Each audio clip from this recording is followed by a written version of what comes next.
Bismillahirrahmanirrahim. Alhamdulillahirrabbilalamin. Wassalatu wassalamu ala sayyidil mursalin wa ala alihi wa sahbihi ajma'in radhiyallahu anhum wa qala radhiyallahu anhu wa nafa'ana Allah bi ulumihi fid dharain amin. Sampai di manaqib Imam Ahmad bin Umar al-Hindwan. Di antara mereka adalah Sayyid Syarif Al-Shihabus Sagir, Al-Alim Al-Mutanaffil Al-Syekh Al-Mutamakin Ahmad bin Umar bin Aqil Al-Hindwan Ba'alawi. Beliau adalah seorang Sayyid berhormat, berpengetahuan luas, dan berakhlak yang terpuji. Tumbuh dalam lingkungan yang baik di bawah naungan ayahnya Sayyid Al-Faqih Umar bin Ahmad dan di bawah naungan paman-pamannya kalangan ulama Ahmad dan Abu Bakar, anak Sayyid Al-Faqih Husain Bafaqih. Beliau belajar Al-Quran pada Al-Muallim Abdullah Ba'al-Jam'an dan menyibukkan diri menuntut ilmu dan rajin beribadah. Di antara guru-guru beliau adalah Sayyid Al-Wajih Abdurrahman bin Abdullah Baharun, Al-Faqih Muhammad bin Ahmad Bajuber, Syekh Abdullah bin Abu Bakar Al-Khatib. Pada paman beliau Al-Faqih Abu Bakar bin Husain Bafaqih, Al-Alamah As-Sahal bin Ahmad Bahsin, dan para ulama lainnya. Guru kami berkata, kami sering duduk bersama Sayyid Ahmad sewaktu belajar pada Sayyid Al-Faqih Abdurrahman, Sayyid Sahal, dan Syekh Abdullah Al-Khatib, dan di waktu yang lain menghabiskan waktu untuk membaca kitab dan diskusi ilmu, juga bergaul yang baik di salah satu sudut Masjid Hujairah dan masjid lainnya. Sayyid Ahmad ini adalah sosok yang berhati bersih, lemah lembut, rendah hati, terutama para ulama dan orang-orang soleh, pribadi yang zuhud terhadap materi duniawi, bahkan tidak pernah nampak padanya rasa keinginan terhadap materi sedikit pun. Sebagian ulama dulu kalau sudah ingat dunia mandi wajib langsung. Ada yang ingat dunia langsung berwudu, batal wudunya bilang kalau ingat dunia. Ya Allah. Karena melihat dunia ini kotor benar, dia bilang sudah malu dia sama Allah. Jadi berwudu lagi. Memang orang kalau sudah dekat sama Allah, dunia ini jadi jauh benar, jadi kotor, jadi bagaimana? Tapi bukan dunia itu artinya makan, minum, rumah. Dunia itu memikir sesuatu selain Allah, lupa sama Allah, tak mau lupa sama Allah. Kalau sudah melupakan Allah, dia punya ilmu, bikin dia lupa sama Allah. Ilmunya itu datang yang bikin dia lupa, bikin dia sombong, langsung menangis dia. Itu dunia namanya. Dunia itu adalah sesuatu yang membuat kita lupa sama Allah. La ilaha illallah. Ini Habib begitu, subhanallah. Apalagi membanggakan urusan duniawi, tidak pernah dia bangga sama urusan duniawi. Kita baru kenal sama orang hebat saja, wah aku kenal sama si fulan hebat, ya Allah. Padahal malu kalau kita ngomong begitu ya. Astagfirullahaladzim. Aku kenal sama si fulan, aku kenal sama orang kaya, kenal sama ini. Membangga-banggakan urusan duniawi. Terkadang kami ingin seperti beliau, kata Imam bilang. Habib bilang, ingin kami ini seperti Habib Ahmad ini. Dan kami mengakui keunggulan beliau dalam hal ini. Urusan duniawi ini memang kami akui betul. Sampai muridnya itu tidak boleh punya gaya orang kaya. Yang Habib pernah ceritakan dulu. Gara-gara punya gaya orang kaya saja tidak diterimanya. Sampai mempunyai gaya benar-benar gaya hamba. Jadi semua muridnya tidak ada punya gaya orang kaya. Gayanya orang hamba Allah. Pakaiannya, keinginannya, seleranya, hayalannya, angan-angannya, semuanya Allah, Nabi Muhammad, Allah, Nabi Muhammad, Allah, Nabi Muhammad, Allah. Sudah di situ memang jalan hidup saya. Mereka sudah pastikan bahwa aku hidup untuk ini. Nah, kalau kita sudah memastikan, kita dapat Allah terus. Tapi kalau kita masih pengen lihat dunia lagi, dunia ini sebentar dan tidak kekal. Begitu lagi, tidak dapatkan mustikanya, rasanya itu tidak dapat. Kalau mau dapat rasa benar-benar, sampai kita bisa lupa diri, itu harus dengan kita tinggal memang dunia. Tidak ada jalan lain. Memang dunia bukan istri kita. Dunianya Allah sudah bilang ini musuh bisa bikin kita lupa sama Allah, bisa bikin kita lupa dengan akhirat. Dunia yang bagaimana? Sekali lagi bukan dengan punya toko. Toko itu bukan musuh kita, malaikat kita punya toko. Berkat kita punya toko, berdagang, bisa silaturahmi, anak bisa kita urus, majelis bisa kita urus, semua bisa kita urus, berkah. Namanya itu barokah sudah. Tapi kalau sudah tokonya jadikan kita maksiat, masuk dunia malam, hari perempuan banyak, ini dan itu, akhirnya ini bukan toko, ini dunia. La ilaha illallah Muhammadur Rasulullah. Mudah-mudahan Allah jadikan kita orang akhirat, hambanya Allah, benar-benar hamba Allah subhanahu wa ta'ala. Suatu kali beliau sempat terdesak kebutuhan yang memaksanya untuk berangkat ke India. Di sana beliau tinggal beberapa waktu dengan tujuan untuk membantu pamannya Sayyid Abu Bakar dan berbuat bakti kepadanya. Dan akhirnya Sayyid Abu Bakar pun terpaksa kembali ke Tarim lantaran mengurusi penghidupan keluarga di sana.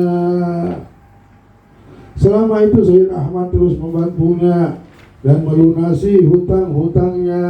Lihat, bekerja untuk melunasi hutang pamannya, bukan untuk mau membuat hawa nafsu bagaimana, tolong pamannya. Bahkan tiada sesuatu yang lebih dipentingkan daripada hal ini. Setelah itu beliau kembali lagi ke Tarim dan melakukan perjalanan ke Baitullah untuk berhaji dan menziarahi kakeknya Nabi Muhammad SAW. Lihat, wali-wali Allah yang alami menghadapi kehidupan, menghadapi utang-utang, tapi hatinya mantap karena tahu ini dunia ini ujian. Dan ujian itu dia tahu, di ujian itulah mengangkat derajat. Belum tentu dia baca buku akhirnya dia jadi dekat sama Allah. Gara-gara dia mikirkan utang pamannya ini tadi lah, di situ juga Allah ngasihkan kedudukan. Jadi di mana yang Allah fungsikan kita, di situlah Allah namanya mau memberikan rahasia. Jangan kita nyari jauh-jauh. Menghayal, aku pengen ke Mekah, aku pengen ke sini supaya aku dekat sama Allah. Kita sudah niat mau dekat ya Allah, dekatkan aku sama Engkau ya Allah. Ya Allah, berikanlah aku keberkahan. Pengen nyari berkahnya jauh-jauh. Nah, nanti mulai kita sudah berdoa, Allah mulai kasih. Ini masalah, selesaikan. Ujian, harus kau sabar. Ini syukur. Nah, dekat Allah ini sudah. Disitulah nanti Allah angkat. Yang kita minta itu Allah berikan apa ada. Kadang-kadang ada orang dijalankan sampai engkau ketemu wali di sini di Mekah. Ada yang ditemukan dengan wali, ada yang ditemukan dengan masalah. Di mana masalah itu ujian untuk angkat orang. Ujian ini anak-anak sekolah ujian, lihat bagaimana. Kalau tidak diuji malah kita takut. Nah, namanya anak kita tidak diterima. Tapi kalau sudah diuji namanya mau diangkat derajat. Nah, apapun yang kita dapatkan di perjalanan hidup ini, itulah yang paling terbaik. Kalau kita sudah tahu akibatnya, ujian yang menyusahkan itu yang paling kita senangi. Oh ya Allah, ternyata gara-gara kena sangat tawon inilah aku dapat madu. Kenapa kena sangat tawon sebentar, obati baik, madu kita dapat. Gara-gara kita sabar inilah ternyata ini aku dapat. Dan bukan dengan ujian susah saja. Kekayaan itu ujian. Tahu usahkan kekayaan, kedudukan wilayah, jadi wali itu ujian. Orang dapat wilayah, iblis jadi pimpinan malaikat itu ujian. Kalau dia tidak syukur, Nabi Sulaiman apa bilang? Dia beluani ashkuru am akfur. Ini adalah ujian. Sampai dia bisa merintahkan burung langit. Ini ujian untukku. Dibilang, ya Allah, bagaimana orang sudah tahu sama ujian? Takut dia. Kekuasaan itu adalah sesuatu yang menakutkan baginya. Seperti orang takut sama susah sekarang ini. Siapa yang tidak takut? Sebenarnya sama semuanya. Ujian semua. Ujian semuanya. Ini dunia memang tempatnya ujian. Allah sudah bilang, tidak bisa lari kalian. Ini tempatnya. Kita cari tempat yang lain nanti, bukan di dunia. Di alam yang lain sudah tidak ada lagi ujian, tinggal hitung-hitungan. Dulu di dunia sabar, dulu di dunia inilah nilai-nilai kehidupan. Nah, banyak yang menyesal dulu, yang hajatnya maksa-maksa tidak dikabulkan sama Allah, nangis. Ya Allah, kenapa kau kabulkan hajatku di dunia? Kalau aku tahu dengan tidak dikabulkan hajat ini di dunia, di akhirat kau berikan aku surga yang besar, istana yang besar, kehidupan yang penuh kebahagiaan abadi lagi. Gara-gara aku minta hajat ini, hanya aku tidak dapatkan itu. Jadi orang-orang nanti tambah lagi yang miskin. Paling nyaman benar di akhirat itu. Tidak ada kebahagiaan orang yang lebih tinggi yang Allah berikan kebahagiaannya melebihi dari orang miskin. Sampai mereka bisa menyelamatkan. Rasulullah bilang, fa inna lahumus shaulah yaumal qiyamah. Mereka punya kerajaan sendiri di hari kiamat nanti. Habib Muhammad dulu kalau ketemu fakir miskin diajak makan dulu, tolong jangan lupakan kami nanti di akhirat. Pegang tangan kami, dibilang di akhirat nanti, jangan lupakan kami, dibilang. Tiap duduk habis dia makan, bantu-bantu orang, tolong kalian jangan, kalau di akhirat jangan lupakan. Jadi semuanya ada nilai. Yang di dunia sabar, yang di dunia ini tawakal, yang di dunia ini hidupnya tidak punya rumah, mungkin di akhirat nanti mereka punya fasilitas khusus. Yang di dunia ini punya harta banyak, yang punya rumah, punya ini, punya itu. Di akhirat hisabnya lama, dihisab lama. Ada hitungannya semuanya. Semua pengen panjang umur, bisa panjang umur di dunia, tapi nggak ada di dunia. Bukan ada orang bilang, kita panjang umur. Kalau panjang umur di surga, aman. Di dunia panjang umur. Lihat handphone sudah stres kita kan, ini ribut. Tapi kalau misalnya panjang umur, subhanallah, Allah jadikan rumah kita kayak surga, nyaman. Baiti jannati, rumahku surgaku. Kalau sudah ketemu surga dunia di rumah, ya Allah, mau 100 tahun kita hidup di dunia ini betah. Gak usah kan itu orang punya anak soleh, saya punya anak baik, senang gitu tinggal di dunia. Gara apa? Anak kita ngurus kita baik, mau panjang umur. Tapi kalau sudah anak tak soleh, udahlah pendek umur aja lah kita bilang. Ada yang ngurus aku lagi juga, ada yang memperhatikan juga, ada ini. Jadi dunia ini kalau dibanding akhirat jauh, kita jalani saja. Apapun itulah wali-wali Allah, tak mau mereka yang sudah percaya sama Allah ini, tak mau mikir terlalu jauh-jauh. Yang Allah berikan inilah yang terbaik. Yang paling terbaik ya keadaan kita sekarang ini.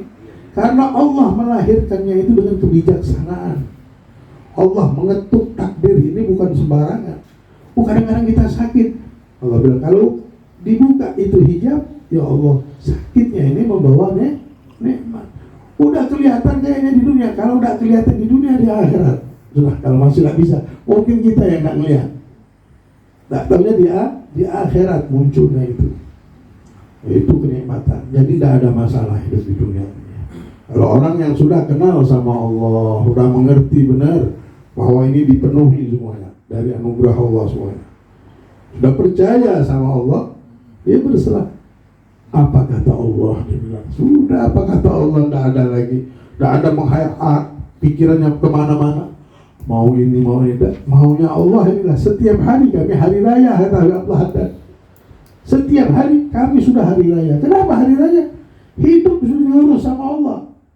Walaupun itu kecil, kelihatannya kecil, lalunya besar. Semua Allah memberikan keuntungan kepada hambanya. Tapi satu, sikap si hamba inilah yang akan menjadikan barang itu untung. Kalau susah dia sabar jadi untung. Kalau misalnya dia sakit tetap dia bersyukur, dia sakit tetap dia sabar, namanya dia dapat untung itu. Baik itu nanti diberi sama Allah di dunia atau di akhirat. Kalau di dunia ada nilainya, kalau di akhirat ada nilainya, dua-duanya.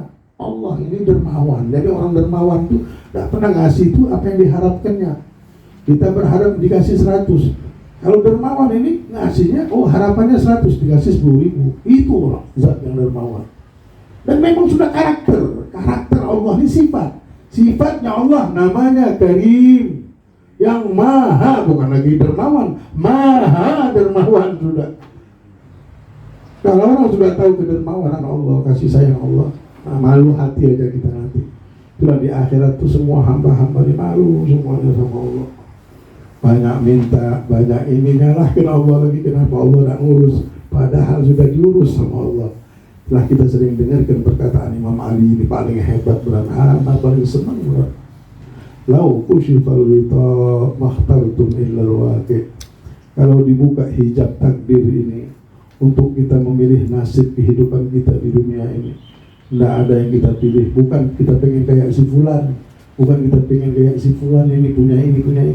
Tidak ada yang kita pilih. Allah bilang nih, pilihlah nasib kau. Kau bilang kau mau ini, kau pintar, kau hebat, kau tahu cara menyenangkan dirimu, pilihlah. Pas kita lihat, ya Allah, kalau aku pilih ini nanti akibatnya begini, kalau aku pilih ini nanti akibatnya begini. Tidak ada yang kita pilih kecuali takdir Allah sekarang ini. Padahal susah, tidak apa-apa milih susah ini. Kita tahu akibatnya tidak susah. Nah, tapi orang yang tidak bisa menyikapi dengan sikap percaya sama Allah, Allah bilang apa? Innal insana lafi khusr. Semua manusia rugi pasti rugi. Kecuali illal ladzina amanu. Kalau sudah percaya, kalau sudah percaya sama Allah, terserah Allah, sudah. Bagaimana masa depan anak kita? Allah, ada Allah. Saya ini hidup bukan gara-gara ada bapak saya, ada Allah. Gara-gara ada Allah, bukan rencana apa kita bisa hidup di sini. Sampai hidup di Samarinda, ada yang dari sana di sini. Ini rencananya Allah Subhanahu wa ta'ala. Jadi sudah orang kalau sudah kenal sama Allah, kembali sama Allah. Ada. Bagaimana nasib dirimu? Ada Allah sudah. Saya istirahatkanlah sudah. Ini memang bukan hak saya. Dan saya tahu benar Allah ini dengan sempurnaannya. Setiap saya membuka melihat kesempurnaan Allah, pohon tumbuh, mati, tumbuh lagi bisa. Ini begini, semua dunia dan jagat raya ini dihidupi sama Allah. Sampai manusia ini bisa mendengar suara, memandang, melihat. Sudah ke Allah. Dipenuhi sudah memang. Kalau kita mau mikir-mikir yang lain, terlambat kita. Allah sebelum menciptakan kita sudah ditulis semuanya. Nah, kayak masalah ini kalau kita tidak kenal sama Allah. Kalau kita tidak kenal sama Allah, dengan sifatnya Allah, dengan kehidupan yang mana segala kehidupan ini berhubungan sama Allah, ini rugi. Namanya kita masih hidup dengan bisikan dunia, bisikan syaitan, bisikan hawa nafsu, yang mau ini. Setiap hari yang dia pikirkan mau. Nasib orang lagi kita mau. Fulan begini. Fulan makan ini. Fulan berangkat ke sini. Fulan punya rumah begini, punya mobil begini. Inna lillahi wa inna ilaihi raji'un. Keinginan Allah ada sama kita setiap hari. Itu kita nikmati. Itulah yang istimewa. Dunia dan jagat raya ini dia yang memiliki, dan dia dengan anugerah kasih sayangnya kita menikmati anugerah tersebut. Ya Allah, ini gambarnya. Itulah hebatnya pemberian Allah. Terkadang bergambar dengan gambaran yang tidak dimengerti oleh manusia. Nah, tahunya itu mustika yang kita dapatkan, rahmat besar yang Allah berikan. Gak bisa dibayangkan sama orang. Nah, mari kita berjalan dengan Allah hidup ini. Nyaman kita, mau apapun posisi kita senang sudah. Kita sudah senang sama Allah, senang sudah. Mau ada apapun kejadiannya. Yang kita takut kalau kita tidak mengerti dengan apa yang Allah kehendaki. Nah, kita takut ada kejadian, kita tidak tahu apa maksud kejadian ini. Itulah wa may yu'tal hikmah faqad utiya khairan katsira. Yang diberikan hikmah dari kejadian itu orang yang diberikan kebaikan yang banyak. Allah bilang, ini orang tidak tersihir sama dunia dan kehidupan. Nah, waqala radhiyallahu anhu, Setelah itu udah bayar utang apa ya hidupnya. Katanya di situlah perempuan nakal gara-gara apa? Gara-gara ngasih makan air saja sedikit. Imam Ghazali ketika ditanyakan, ya Imam, bagaimana engkau bisa dapatkan kedudukan yang tinggi ini? Ketika dia meninggal, cuma gara-gara waktu pas mau nulis ada laler nempel di pulpennya. Dia sabar, dibiarkan itu laler minum tintahnya sampai habis, kenyang baru dia sambung lagi. Ternyata itulah yang mengangkat derajat dia. Dan berbentuk musibah, berbentuk sabar sedikit dapat barokah airnya. Karangan Imam Ghazali di mana-mana dipakai orang. Tidak masuk akal kan? Kan Allah mengirim sesuatu itu suruhnya kita sabar sebentar, diangkat sama Allah. Intinya dunia ini laibun, dunia ini permainan saja. Tapi kita tidak mau bermain, kita urus semuanya. Jalan hidup kita urus dengan menjadikan jalan ini menuju kepada Allah semuanya. Namanya sudah ketemu jalannya, jangan di mana-mana lagi. Kalau sudah ketemu jalan Allah, inilah yang benar. Itulah yang akan menjadikan kita bahagia selama-lamanya di alam barzakh, dalam kubur sendirian kita. Tidak ada yang bisa nolong kita. Anak istri kita tidak bisa. Nah, amal baik kita inilah insya Allah yang akan menjadikan semua kebaikan akan turun di dalam kehidupan kita yang sendiri itu. Sampai di akhirat bertemu dengan Allah, diridhoi sama Allah insyaallah. Amin ya rabbal alamin. Setelah itu beliau kembali lagi ke Tarim dan melakukan perjalanan ke Baitullah untuk berhaji dan menziarahi kakeknya Nabi SAW.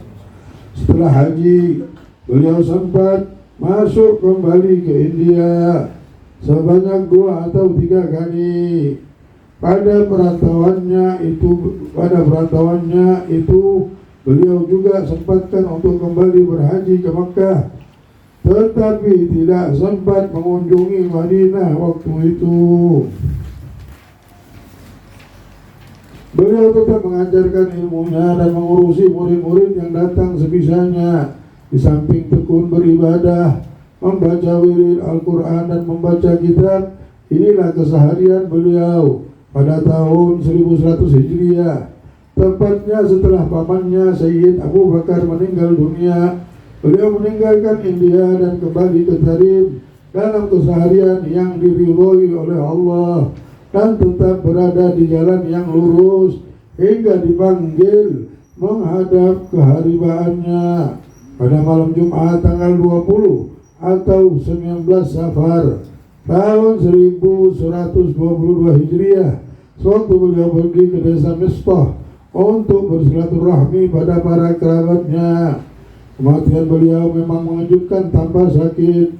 Bahkan masyarakat luas sangat terkejut dan berduka atas kematiannya, karena beliau adalah sosok yang banyak memberi manfaat dan menyenangkan bagi kalangan khusus dan umum. Beliau meninggalkan banyak anak laki-laki dan perempuan. Semoga Allah memberi keberkahan kepada mereka dan menjadikan generasi yang soleh sebagaimana para salaf soleh mereka yang terdahulu. Tatkala guru kami melihat pada beliau banyaknya buku-buku yang bermanfaat, baik mengenai fikih, tasawuf dan bidang lainnya. Sewaktu kedatangan beliau pada kali yang terakhir dari India, guru kami menulis bait syair dan mengirimnya kepadanya. Permulaannya adalah